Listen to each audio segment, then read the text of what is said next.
Tangata uma na foa i ato le atua i ona a ao ma tausi ma fafanga. Whai mai ia e pui pui a te i latou. Ia ma ia whapenao na marutia i latou. Ma le mana onga tu pito Yesu ia tasi i latou uma. Whai mai ina ia tasi o i latou whapei o i ta ua. Ona o le finangalo le atua tama. Na fio mai a Yesu lalangi. Saulo Yesu talai. So e mana o mia foi na lo mai umo tangata ina ia muli tulanga ao Yesu. A faila tasi le atua tama tasi ma Yesu ele ese sengo la ua. Ele fe ese ai. Ele taua i misa. Sau Yesu lalangi fai finangalo lon tama. Le la a fio Yesu lalangi. Ai o mai tangata ia ua toto ma ta uole la aua fatoanga le atua. O mai e fai finangalo Yesu. O le mana onga lau Yesu lon tama. Ia tausi tangata. Pui tangata. Ma ia tasi tangata. So ole mana onga tu pito le o finangalo le atua tonu ia tatou wai. O whaftai le tua wa mai mta upune ina i mfo tatou va ai ai. Nei mea ane ua ngau le tatou tau ti ngai le ola e whaavau ma le tau mwhainga le whai. Ai le tasi tatou. So le mana onga le tono o le tino ke riso. Ono tatou o le tino. Au Yesu o i o le au. Tatou o le tino. E le tala paulo la e whai le karesia konito. E tele tu tino, ai tasi tino. E moni e ese le lima, e le fea ia hai le lima ma le vai. Ai ngā lulu e whātasi. E ese ngā lua ngā taringa, ai au ngā taringa le tino. E ese ngā lua ngā lima, ai au ngā lima le tino. E ese ngā lua ngā le vai, ai au ngā le vai le tino. Nal me tupu tangata e le ini o na vai.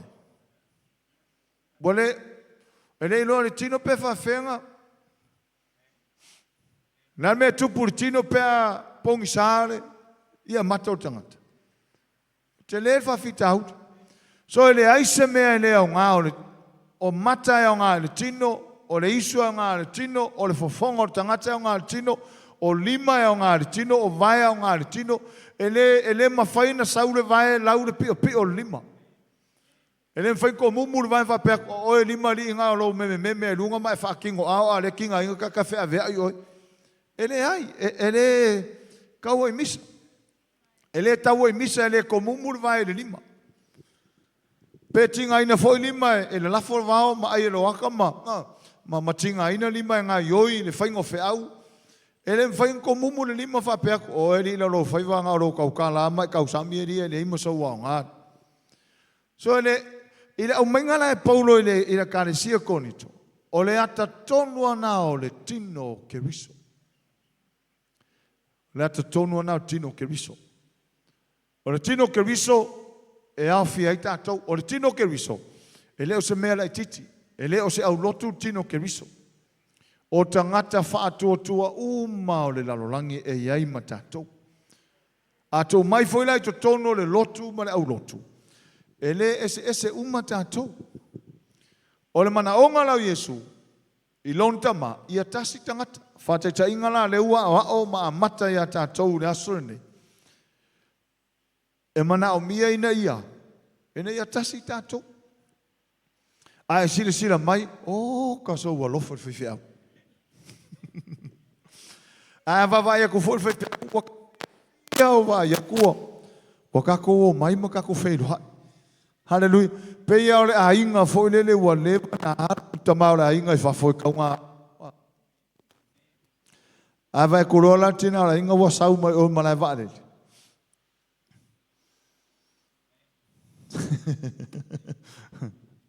So la amara faske fa mai ala. Ala le. Ele yo ole le mai. O falongona la puna e lunga le. Le fia. Fia o va ya ku sau. Whapenga foi mātua e whanau pe awala e whiroa. Ia pe o le awala foi e whetang. O nisi māku, o makua whio whangar mana e wale. Le pe asa unge o whanga. O ngis foi ki ngai whio whangar foi mana ko ina mana e wale. Le pe a ongo. Pe a ongo ka maruro. Ako amare koe o mai e. Whawhetai tātou a uso le o le wakwanga le o ama o mai, o ama foi mai, o ama foi mai. Praise the Lord. Ai ongo le ke mamalama le winga la utala ona to tele la o le koe o mai. O le tasila, o le finangalo mone o le atua mo ta ua. Tasi ta ua. Fai tasi e tasi tātou i a. Ia e fisi whapea i sa tasi tātou. Ona e whafonga mai. O le unity, hallelujah. E ilona winga whatu spaia. Lau tanga whaitau atu whapeo tānia. Biblical meaning of unity e whapea. Number 1, unity stands for peace in the presence of conflict. Number 2, for love in the presence of hatred. Number 3, for forgiveness in the presence of injury. O le unity, o le file mule i teimio, fese se inga. O le alofa i le teimio lea, teimio le ita, o le ino ino. O wai le kupu se alofa pe au ina ito tangata. Ai se vanganar tangata u matua, matua le tato a mata, o le unity e sau mai le keusiano matua. So se keusiano a folele e se lono loto mai e fia i e ola fe vai ai. O le keusiano pepe. Pepe. O la tato mamala ma umala e mea tau pepe. E le se pepe kausami se mea ango. O le pepea. E sus fang susu. E le a whainga la pesingalo uru po le ulo fefe au. E a whai e le uang ea mo whewawea e le kak whanau ko kongoro ko loko pika ke ika ima. Longo inga ko whape ifo sa au po le tua o aura lesi pepe ko inga re ia inge. Ia po o fo lesi pepe lo makua o le manga ia se kangaka ua makua ala e susu.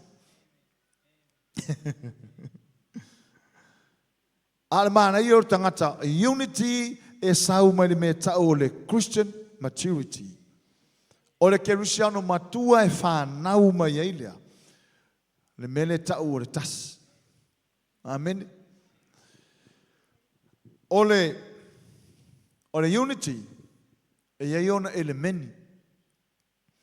E tala nolo le upura le elemeni lo na winga o tala noi mo meo seti fo ia tamaiti o le aonga. Prima 1 por preschool, por prima 2 por prima 3. O seti o fasila au. Por seti o momono, por a lava.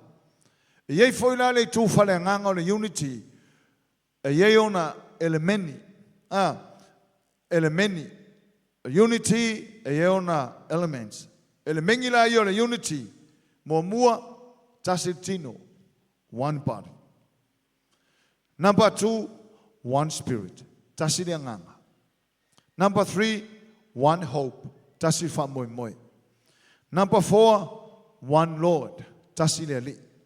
Number 5, one faith, tasil fatu tuanga.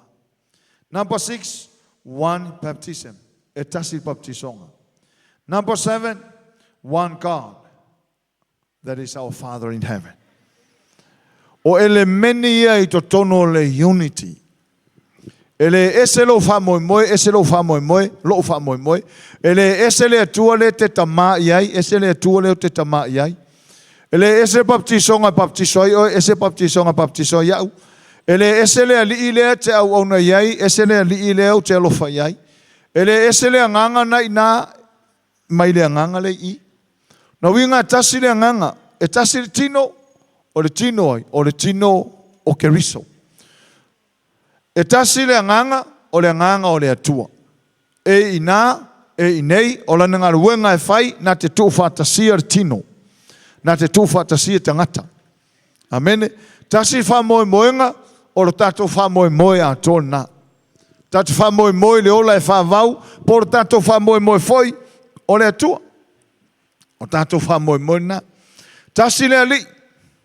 Tasi fa tu tuanga. Ele ese fa tu tuanga ina, ese fa tu tuanga nei. A tato mamalamalai elementi o le unity. O tato lo aile ai ma se mea le inga ese oi ese au. A tato mamalamai ele meni e to tonu o le tasi po le unity.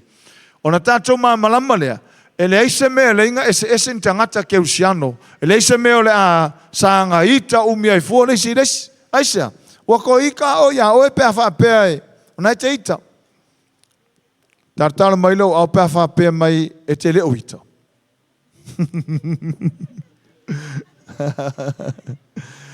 A mai mō mastangata ita wa tau ana e salamo. Ona e leise au ngā tatu whaapea hai, o e lavo le tua mātou. O e lo mātou tama, whawhonwhare tala lo, whaingore tala. O e lavo le mātou tama, ia mātou tama o le tau au whai umoto i tangata, a o le ika i risikanga. O le mwhainga vivi i lesi au ke leo le alala i langkanga. So le aonga la lea e tamu whai au o i tātou whanau le tua. Ina ia, tātou vivi i atum tātou tāpua im tātou whatalofa. A e kilia a kōne me. E emti lau kanga, emti kanga le whaiwhiau. Le winga o le emti o le kanga, leise au penga i kongo le kanga. Ke le i o le au kesiano whai au penga i o lokum ave au penga. Ai whaaftai lea tua. A o ning tātou māmalama i la onga nei marifina ngalo ke riso. O, kaso ka kofia fia. Amen. O le a onga nei o le unity. E le, o le ua o tono le kalesia. Le ua o le kalesia ia po tātou o le whanau le tua. Ai o le mea lea, e a mata mai fea. E a mata mai tua le ainga. E le a mata i le lotu le unity. E a mata i le ainga le unity. So lau tusi salama se lau tolu.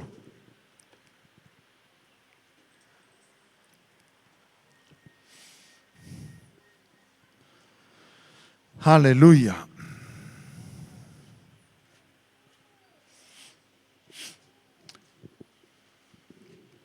Salama se lau tolu. Ia. Na silsila le lau faita wina le mele na ufai atuai. Fai o maua, fai mai amene. Ok. Ia fai le maua tusilo i lalo lau api. Fa auta o le mea e matua. Le lei ma le matangofia lava. Pe ano nofo fa atasi lava o uso. Ua tusa maswa u le lei i lunga o le ulu. Na ta feifo i le ava. O le ava lava a arona. Na ta feifo i le ua o ona ofu. E tusa ma le sau i eromoni. Ua toto ifo i lunga o maungo siona. Wana poloa i ova i a o iai na whaamanuia o le ola lava lea e whaamavau. Ngā paua lea o le mea o le ua o iai le poloa inga i ova, lea tua. E o iai le whaamanuia lea tua. Paua lea. O iai le whaamanuia lea tua na poloa i ova e o iai le na whaamanuia. O le mea lea taua o le unity. Unity. Whaauta o le mea e matua le anga malea. O le mea matua le matangofie. Te lor mea leo le unity e matangofie. Amene. Awa ai nei a inga foi whea whane e o isi uso. E whea kau keo, mauke ako e ase foi le uso ma. Ia, mauke ako foi kua, mauke ako foi savai, mauke ako foi kukuila. Awa ai le iei ai wheilo ai use au uso. Oka se matangofie. Fia fotai, tari e, wa inu lato kofe ma. Ai talo fai ni a uso la e o mainge ia la e masa e lau fai. Se a uso lo masa e pe lau fai le kosu ia, ai was yoki lau sui e fan le lau fai. E au ngā ia, te lo le melea, fai mai. Whauta o le mea e matua le leiman matangofia lava pe ano nofo whatasi lava o uso. E a mata mai le ainga nofo le. E le a mata e le lotu le matangofia le e a mata mai le ainga. O le alma fuanga lautala. Ona e le I Vaega Muamua le atua se lotu le amatanga. O le amatanga na Muamua Vaega le atua le mea tau o le ainga o le tamaa maritina o le tane ma le ava. O le ainga na e a mata mai ai mea umalava. A ola ina whaamanuia le atua, ma inu malia le ainga lea, I manuia ma le matangofia o le atua. E o nao mai e poto e whaile taulanga, o ka se manguia. Aisea, e tumuni a hinga manuia. Amen. A whainge o le ainga lea, e misar ka e ao, misi a songfua, e fitau I la solua. A e fia la solulu, a e fusu la skofi. Mo whakasi pos whalele a kau ai maa le skonga. E o ngela la sa. Alu no oi. Alu no oi ko pe ele sao ska lo kulmere. Ele sao. Alu oi sire kwala ngo forfan. Wa ye fe vai inga. So le mele le kam fai ar ti Apollo e fa le hanga ita to fa fonga le mai la ke sian. Ole mele ngu mela kasinge lo kam fai sa kang e fa le hanga le inga le atua. Fe vai. E o so fai mua le atua a inga. A wa a fia a inga. Wa a fia potonga fai tele. A fia a inga wa fia le kalesia Yesu. A fia a inga wa fia no. Ona a inga fa wel no. Ole a inga fa wel lotu. Saula ki Apollo. Saula ki Apollo ataka a inga. Auone i aisa. Se tasi a ia fe vai hai. Ana e saule kare tia mata o poelima. Fe vai a inga o masa inga. Meu manga na piko kuor ke mongi. Ole taker ke mongi. Ia fe vai ai tangata uma awange isisi a lofa iles awange isisi e maua mele mana oile tua ona e lo le layer ki Apollo. Ole fina ngalo le tua mo tangata uma. Ia tasi ona ole tua tasi ma le ainga tua. Le tua tama le tua le alo le tua ngang pa ia e tasi. Le te fa fonga so iai ole tasi tolu pa ia. E tasi le tua. Ai tolu ona persona. Ai pa ia umar kolunga. E le fete e na il tolu na. Le ala ye ne il persona lon tolu ne o le ngang pa ia. O lo fatanu wina le ngang pa ia mena o Yesu. E le sau le ngang pa ia e se sanga ia me fai mai mena o Yesu. O poro mise Yesu fai mai. A fio mai o ia. E na te wha manatu ia te o tau mea uma. Wha manatu me inga fai Yesu. E le fio mai le ngang pa ia whapea. Ia ua umar kai mi Yesu. O au le la au. Fai a foisi au ia ka mai melea. Le hai. Ona e tasi le atua. Le la wata talo lo Yesu lon tama. Ma faila na mana ongole nei. Ia tasi la tau pei o ta ua. Te lo le matango fia yo se mea ai tasi. Ai ale ai ngai se kas. E fast full kau sanga o kau fai ia kas. Kau fai ia kas. Eu foi tono lotu. O mele o te so sane toi mo fa mamala matu le tato serious fall nei. O ke Apollo, e leo koe fefe alu farsa e loku wak. E leo koe fefe ar ke Apollo i se farsa. Ke le io farsa wor loku wak ke mong. So se au loku kawa i misa, kumu ke mong. So se ainga kawa i misa, e kumu ke mong. So se au loku, so se e kale sia kawa i misa fai fe auma. Manga au whainga ruenga. Au whare kua marisi au vaenga. Ai misa mai siki ngā au loku.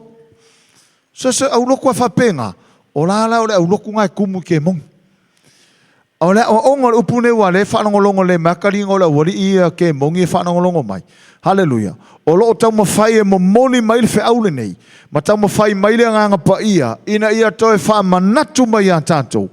E paua le o le mea e ko i lalo ai sākangi. O le kasi o kako. Na loto tasi loa le nuu o le atua, ko i lalo le fili. Ai whea se ai loa, le hise me kupu. Mai o le wholafolanga le au mailunga i e le au whaisalamo. E tawhe ai le mo le swahau. Whai mai, whahauta o le mea matua le leima le matango fia la, pe ano whatasi uso, o le whesiri, o le mea le inga makango fia. O le ase mafuanga e alai ona le lei, ma matango fie, wa le upure au mai i le na te whamatala ina no nofole, o le matua. O le matua, whauta o le mea e matua, le lei, ma le matango fie, e le se kama i mea le mea, onga o le whai mai, o se mea matua le lei ma matango fie, o le ale vaenga le lei matango fie, mo meo a inga mauso, ai no nofole lei. Tele a uso lai fe vai hai. E loa e ngofo masea tātou le upua le atua leo o tātou whaasoai.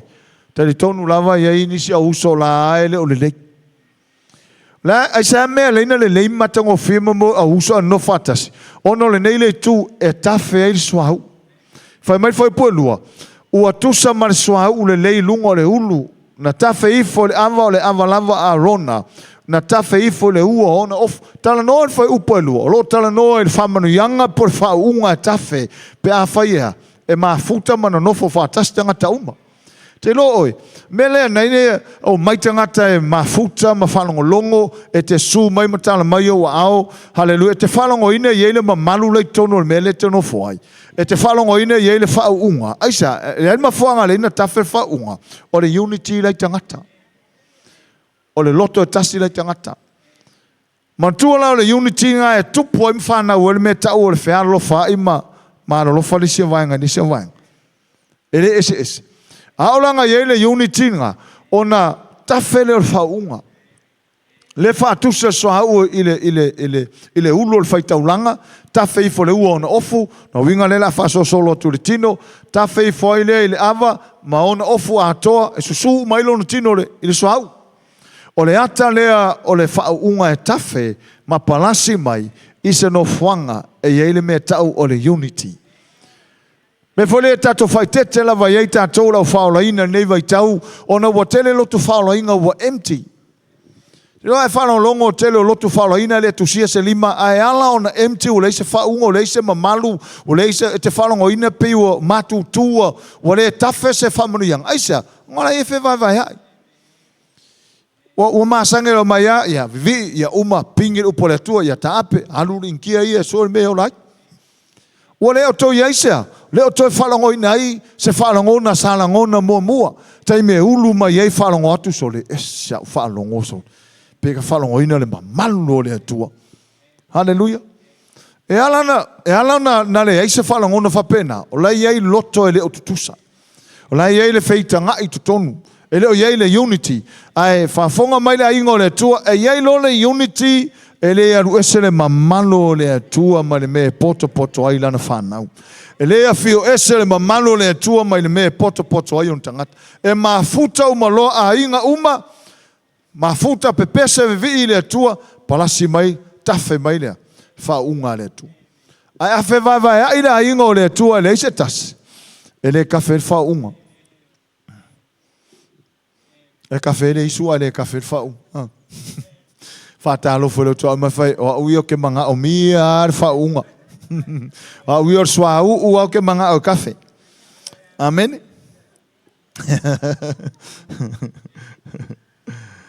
praise the lord ta fe swa susu man melia so le ta uana meni e mana o mia le amata mai o meni tutono tatu ai a fe vai ai inga o le fesikele o le fesili fai long fesili kelea fa fe fea o no mai a inga ia fe vai ai e tu fa tasi se metasi e fa taulanga ile tu ai a o na fe alo fa ai inga ma au inga maurunga li o mai umale o au inga ia fe alo fa ma fe alo fani o mai lo te mila tu tu fa tasi ai pepese ile tu Allah whaanongo atue. O ngā palasi whaunga ne atua. E makua e ke le mawhainga e karikaria. E ke kankangi foi umau pusakangi. Hallelujah. Praise the Lord. So o elements o le unity e kasi le kingo. A whai o ke riso o le au. O le ulu. A lona tino lea whaatuse apostolo Paulo o le kalesia. No winga o vai o lima, tu tino uma, e o tu tino e le iloa, e au ngā uma le tino. I tu tino i e vai ngā o lima ma vai, ma mata ma le isu ma le ngutu. Paua ngā o tu tino la iloa tangata e au ngā. Ai wha meitara tu spaya, e o i tu tino e leva aia, wa sili lo lato au ngā. E leo mo whaina i loa e lesi le maa mao lesi. Wa o sira kungei, e se si mai limo tangata o laina te loa mai le maa mao whiwhia. So wanga koe ngā whisiri warea whapenga. Leo le winga lau tala, o le tu tino e le i loa. Ai ke loa or ke leo leonga. O whie ka ngaka o whio ki maa lo se asua whai mai ngā ngofo rolonga whaku. Ai leo i loa whaku, rei kong. Tu tino le vaia. O i tu tino le vaia. Ai kau ngofo wa le mingoi ni mai sa kele le nga la va ai toi tangata la nga wa pepe uma isia wa fo kau ngofo le tu tino le vai Vaku whai mai, wa mau man wha ua, wa malemo whaku re vai. Ia se wha ukare. Amen. Whai mai rei tu tino e sini lula tauanga. Ele vai, whapenga uma to telo istangata o re kare sia Yesu. E whape istangata ele o aonga. Ao le te leo la tauanga. Whate ta inga, o nei to ina manei lo matua. Wa le mwhainga saru se mau, le mwhainga vele se vau, o le mwhai. Ao le ke leo la kuaonga. Le ropo lang kakalonga o le kau ke manolosi. Mai. E le ai mase tu tino le tino tangata leo ngailo no tino. Tangoala o e fika ifo lo tino pe mata ye se tu tino fa pe. Le ai mase e le mafai fa pe mai sesi ya pasta o ule wo ulolo tu tino le o ngaya. O le alo ku kingo ngai le o ngaya oi. O fakunga. La fa fenga fa le nga fakunga o ke le la ko nga le o fakunga o masingi ko ke lo ka o nga ke le la nga fakunga. Ngai kama i la ai ke a fa pe. A o le te leo lo la tuanga, la tuanga, na te vai mama ina le toto, na te ave esea mai siama le la tuma le toto. E vai mama na kama le. A saulo le toto alu kongo fakunga o alu akunga o le function fakunga o. Ia ke ia le alu anga I kongo le masingi. Me ke lele anga fakunga. Ke lele anga o lima, te lele anga o mata. Tu mai foi na tino ke riso.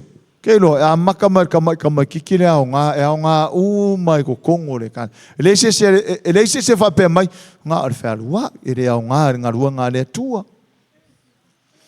Sa ole okay les ko inga mai maule ola.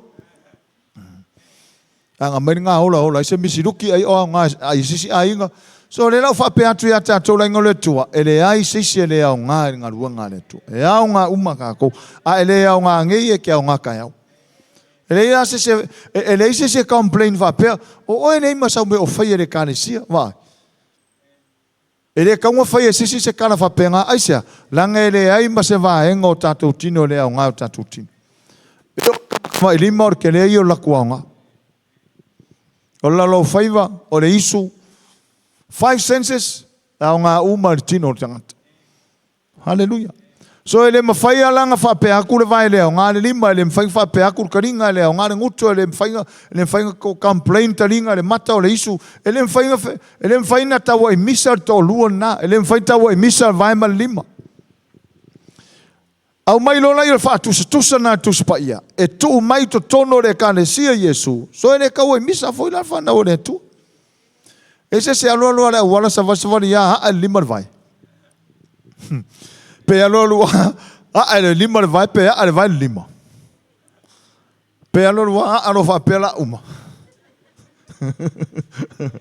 so ya nga uma ele alo lua tangata la wala oso mai le lima ka tu I fa la misa mai vai pe oso mai le vai ka tu le lima pe oso mai le vai ka kiki le vai pe o so le kinga inga fe ve ko ke le o maso so ko mamafa ele foi ngau so mai le lima fa pe mai le mangava so ko ela po ke lo kinga inga ka fe ve ai ele ai e ngalu e ale tutino e a nga uma fa pe nga foi tono tino ke viso a fa le ka wo misa lo kingo a fa le ka wo misa kingo tangata ola fa fe lan ka wo misa tino ke viso pe fa pe tasitino hallelujah.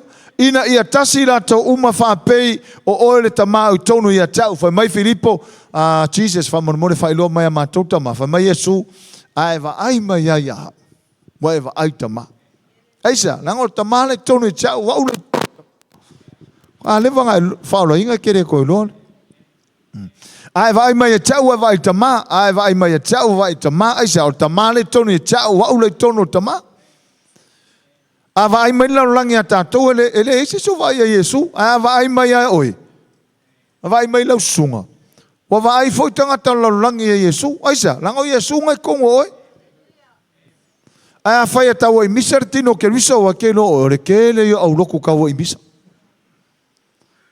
ango ngofo mai ngai pe ai mo a o ngai ngofo pa so ka kare so ne pefia e manga me ma vai a ver ke leo sa pelu la ua mele e ala na o ina ta tolu mata pu phone ina ia ta to mata la ke lo vai ka unge leo ko fa ngofi leo e o ai uso mo ko fa finge uso tu ofe, wa whewaiwai hai.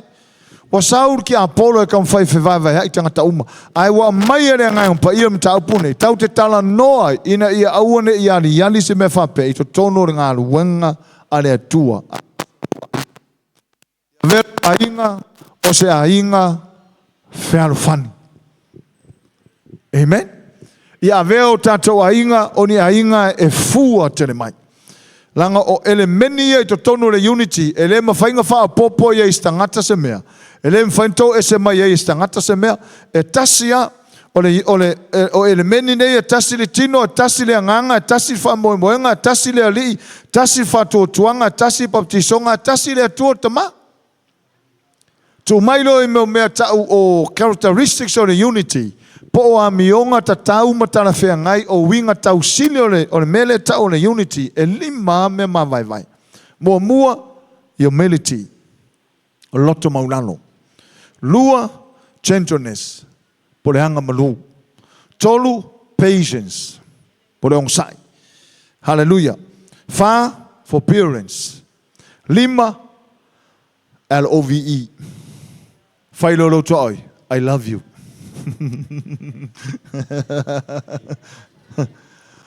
So o le lima lea, e ka kaunga a toa I to tonu o le ainga o le atua. Lima lea.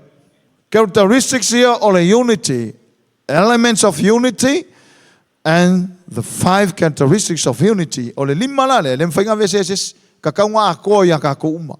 Kaunga ko lo wainga kaunga ko la ingo fai fiau wa le fai sau fai fiau ia e lof fai lo trai ai vai mai lo ke lo ole kau ai mis sa fo ngi fai fiau kai misa malon ko lu so uma ola fa fe la ngala unga ko fai fiau le unity pe fa pe fa nga ko la ingo fai fiau ka wi mis so le mse se kar kong pawa ka kar kong ka le fa longo mai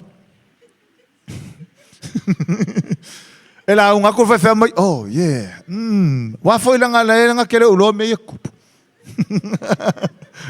aga kala lo ke lo ngari ko ngalo pe solo mu a faila fa fangela ingol foi fiau ala me ka o misa so ko wai pa caro folo eu me foi o levo foi mo quero ko misa foi se umi pe o Fai ase leva mo kero ko kau e misa pea male kasi daso kuangai. So le alfe au le mori mai mo tatou la ingo le atua. Unity, tasi tatou uma. Ya. Le ua, mo constructa ku po le ua. Paste ku le lenga. Matan tatou me tau le unity. Le unity i le ainga, unity i le kalesia Yesu. Ai mai so le example por fate ta inga sili le neina a noa toe le lei. O fate ta inga Yesu o le ainga atua. E tasi le ainga atua. E le fete e nai le ainga atua. Ai au mai le whanau le atua. O le fia whanau le atua tau langi mele o tātou o le whanau le atua. O le whanau tātou a le atua. Wa feso o ta I tātou o kore manga ia pe au sunga pesi. Ai alu alua I kalesiris. Le au ngai o le whiau niu tātou amata. Pe kaua I misa oe, malau ainga, pe le kaua I misa. Ai wa mai ai le tua le whiau e prepare, ka oso I ka kou. Amene mo nei mātai au. A whapea la tau sauni se misa o la tau sauni whewawea mai. Fe whalonga o kalinga ri uniti ringa a makai le asa. Pe, oi, ia wan leila. E siri ko ngaro pe e kau me anga unity e mai siri lo karinga ele ai se so o tafe pe ale ai se unity ele ai se me mafai na fai pe ale ai se unity o le mana onga tu pito ne o le tua ia tasi I tātou whapeo I la ua mane alo e tasi la inga tua tasi manatu foi la le atua lon finangalo mau lunga malon finangalo pa ia whaapea foi le whanau le atua le mori mau iai fai mai tala le apostolo o mori mau o loo mori mau mai le lava nganga le nganga pa le atua yo tātou o tātou o whanau le atua se talo mai la limo whanau le atua Amen. A faila tasi le tua ta mama le au ainga tua le tua ta male alu male ngā pa ia. Ia whapea ngā foi kā kou. Kasi foi kā kou. Amen. Ele faila kua oi, ele kasi pe au mai farsa. E kasi a maka mai kua le ainga. O le sia sa mal fofolanga. Whakarikani wa pe a kua loku e. E a mata mai le ainga le unity. O le tātou ainga. E mana o mia lea. Tas. O le winga ma tau pune wa mai le tua. Va son tene, pole aso lulu. Aso lulu. O uma mai nisa group, ma mai le ma fasa vilvili ma tina la inga ina. Ilunga le laro fale ia. Ma tata no fa so fo ia i langa le leo le li. A te wa mai se fa ufa pe, fa mai lo martina. Wa ta fa solo le unity. Fa ka le le ia la ukaranga fai mai. Ma le mele o ngona. Wala taha o lo le unity, o le mele lo confirm. Le ua mai ati o, a leo te la ngona ina. O le me le e wha maoni mai lo loto e taunu whai. I le lau a mata i le salea, le sala nei. Le lau a tatou a mata i loa. E le mata upu le tau ole unity. Pule au lau fa Samoa. Tasi, loto e tasi, loto ngā tasi, o le loto uma wha lau ngā tasi. Ia po le alava po to tele o tangata ai tasi. Amen. Peto tele tātou a tasi tātou o whatever.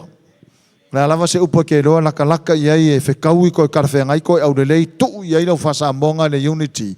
Amen. A whapea fwoi ke unkai whasamoa. Alua makaulang unity. Whapalang unity. Whaamerika unity. Pure au lau whaleo. Ai e whalongo ina i to tono lau loto. Ke fia. Amen. Mai la ona yele unity nga. E ke a ngai mai e ke fofota i fia. Amen. E leise me pe ke vai so o al fia au e fo ala vai. Pe o ke vai so ya o ka so fia pe su mai mata mai o au.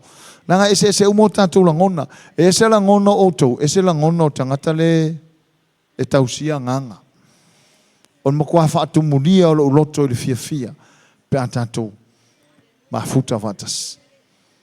O ngen ka wo misa ma moe ka wo misa la uloku ke lorka ka siringa mafukienga o leo ma moe mela le fa fitaia se au lotu fe alfani ta lo fo lo to ma fa fa fitaia le upole tu ta fe alfani ai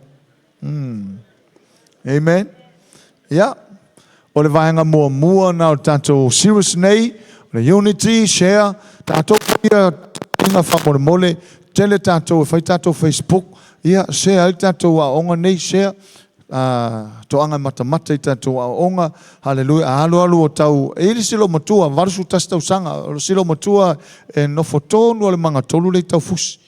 Na maola ma se singa vason te nei tangata matua na, o le mata tu so le lotu mai nei, silo matua la nae, e manga tolu ai tau fusi. Varusu tas tau sanga, ele misi ala na lotu mai nei. Ma o tu lola ia lea. E wha maila na tala. E whalongo i tau latu mai. Ta talo loi lea tua. Lea tua wha mole o te mana o mi al whai whiau le no whare i manon whare tua nei ia. E ma te atu la lea so vaso nentene. Ma te atu ai o so fia ma whai mai. O lau ta talo lea tua ia lua mai. Ia lua fia lua mai. Ia e wha mori mau wai lea ngang. Ia o tala silo mo tua. Whamanuia mai ma mori mai ona lo whaanga tātou mafutanga e una le iai a olona loto a tō le nei. Mai le tāna silo matua se au ngatasi au tama avea vatua uwhatsa. Varusu tastau sanga. So o toi malisi to ina fitusu iwa tau sanga ma se on tō lua lata fo ile fitus fulmo tupu tau sanga i utai papauta ho o ilma se singa o ina tō uma ia e mai mo mai mafuta o nai talo mai mo nei.